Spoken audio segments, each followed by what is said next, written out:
Недалеч от Трациария били останали само основите на един град. Разказва Прокопий от Цезарея. Император Юстиниан запазва старото име и превръща тези развалини в недосегаема крепост с много жители. Укрепление по границата на Римската империя, Августа е построена според традициите на ония времена. Строго, здраво, симетрично. От юг е ограждали високите брегове на Огоста, от изток и север – непроходимо блато. На запад, под крепостната стена бил изкопан и ров. От високото сякаш съзираш римските майстори да редуват камъка с тухлата. Между стените отекват стъпките на гарнизона. На залез вдигат мостовете и затварят портите. Римляните завладели траките. Готите разбили римляните. После дошли българите. Крепостта станала спомен. Такъв е кръгът на историята. Нападана, разрушавана, възстановявана. Августа и днес пази по нещичко от някогашното си достолепие.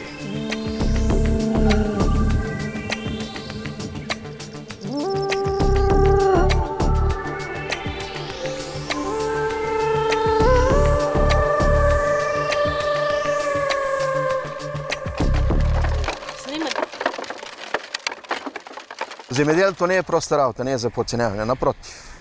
Тук се иска всичко да е точно и на време. Успяваш ли това да го направиш, природата, ако е с тебе, по-добре от това няма. Успяхме да запазим поне сградния фонд, техниката старата, която имахме, и така тръгнахме. На доброволни начала всичко стана. Богата и щедра е земята на този край. Златна, пшеница, овес, царевица, всичко ражда. Лозя и бостани, овощни и зеленчукови градини. Ако полето има край, и те имат.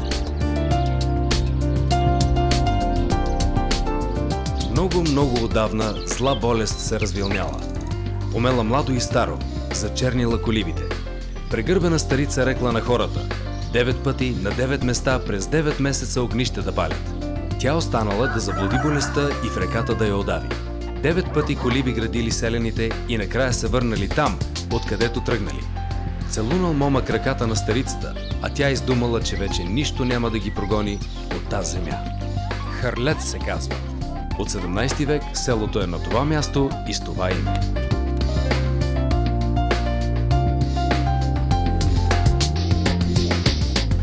Тук и от хобито правят занаят, а занаятът превръщат в модерен бизнес. Птиците гордо пристъпят, хитро попоглеждат, суетни като всяка красавица. Обясняват на хората вечния танц на любовта. А гълъбът е свещена птица. Означава любов и живот.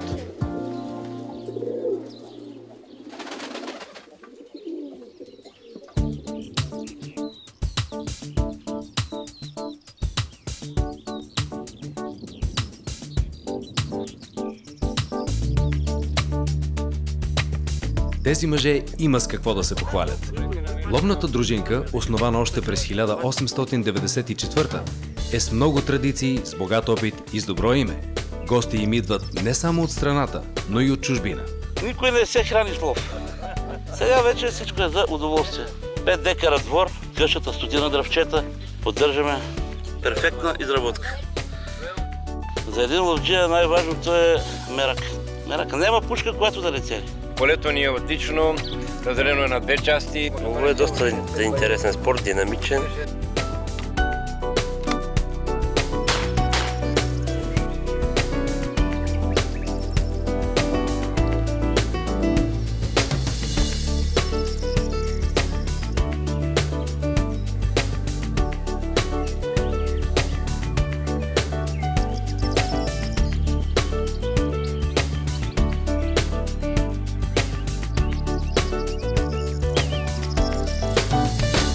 Тук има шаран, има штука, има каракуда, балканска мрена. Клен има тук повечето.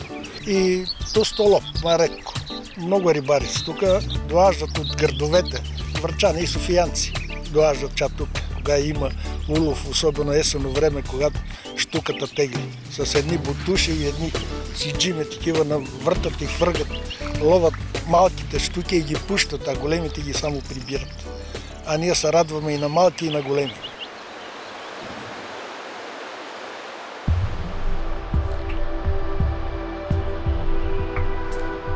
Реката бавно се извива, плете пътищата на спомена, заобикаля дърветата и прегръща храстите. В името й, във водите й се оглежда величието на империя. Огоста е просто преминалото през хилядолетия август. За римляните това е величествен, възвишен и свещен.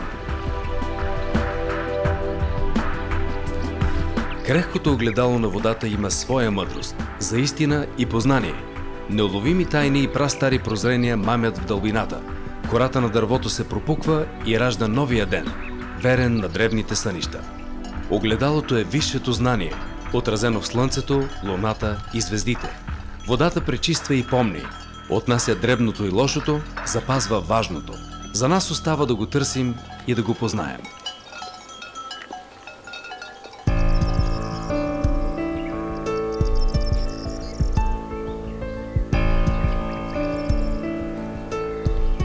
Знакът на българите е знак за Вселена, печат на времето и символ на вечността, преминал през земи и хилядолетия, въплатил единството на древния народ.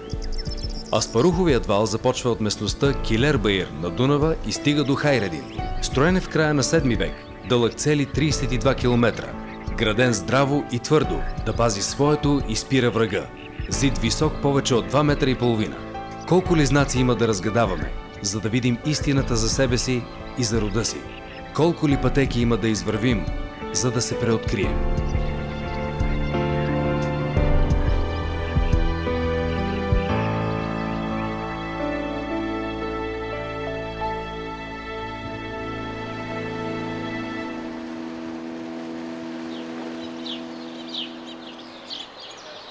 Козлодуй и Яйца са едно цяло в момента. Това е моето мнение. Всяка една от двете страни е платила за това нещо.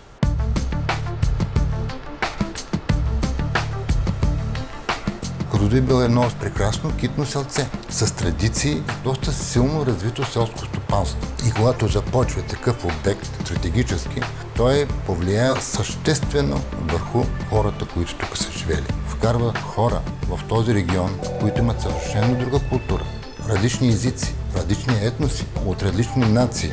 Ето това е цената, която град Козлодуй е платил да бъде в едно общо с централата. По-късно Козлодуй е може би едно от най-малкото места в България, където има концентрация на високоинтелигентни хора, които създават около себе си атмосфера на ред, на законност, на подражание.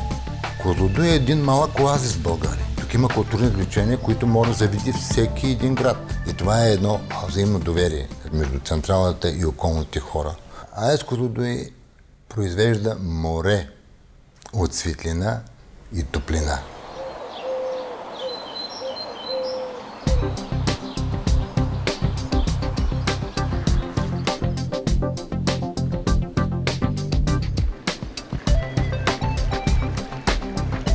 Плажът те изкушава да зарежеш и най-важната работа.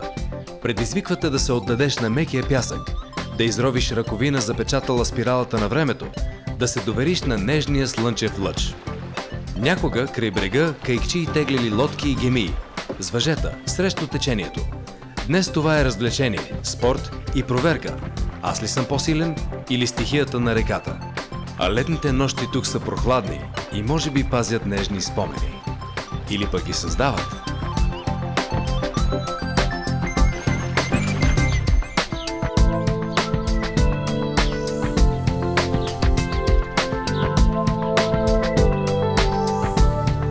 В района на града има около 120 вида птици, голяма част от тях са вписани в Червената книга на България. Има редки видове като морския орел и черния щъркел. Също така има световно застрашени видове като белока потапница, като глав пеликан и малък корморан. Има много направени точки за наблюдение на много ключови места. Това е бъдещето и ако ние не се вземем в ръце, няма кой да го направи вместо нас. Тук към природата се отнасят като към дете, за което си длъжен да се грижиш, и като към господар, комуто си длъжен да служиш.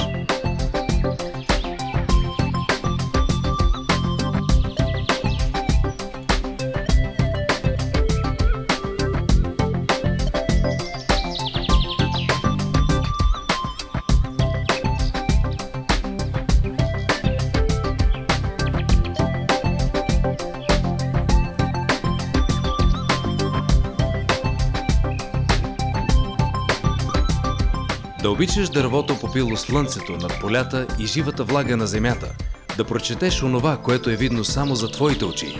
В това е била тайната на старите дърводелци тук. Славата им се носела по цялото поле. И днес има кой да даде нов живот на традицията. За направата на такива подобни елементи не е отрязано нито едно дърво. Преди всичко това са отпадъчни материали, така да се каже. Самата работа с дървото и представяйки си, че при обработката на този материал ще се получи един много хубав и ефектен детайл, просто ми дава повече сила и енергия да се занимавам с това. По-скоро дървото ме вика. Видя ли едно дърво, просто си представям какво може да се получи от него. Но аз специално изпитвам най-голямо удоволствие, когато видя хората, че се радват на това, което е направено, това, което е създадено.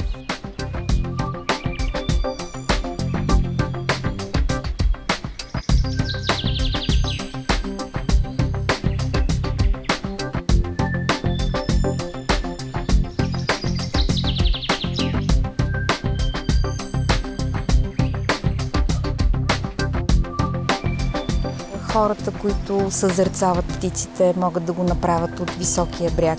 Рибарите обичат да ловят риба. Тук е местността Златиета, остров Ибиша към Цибър, Козлодуйската льосова стена. Сега се подготвяме и за екопътека в тази местност Ровината, където гнездят много пчелояди. Когато природата е на фокус, всички заедно се грижим по-добре за нея.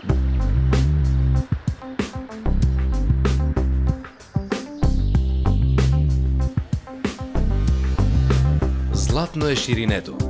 Няма другаде такъв простор, слял облачето и тревичката, такава свобода на песента и на окото.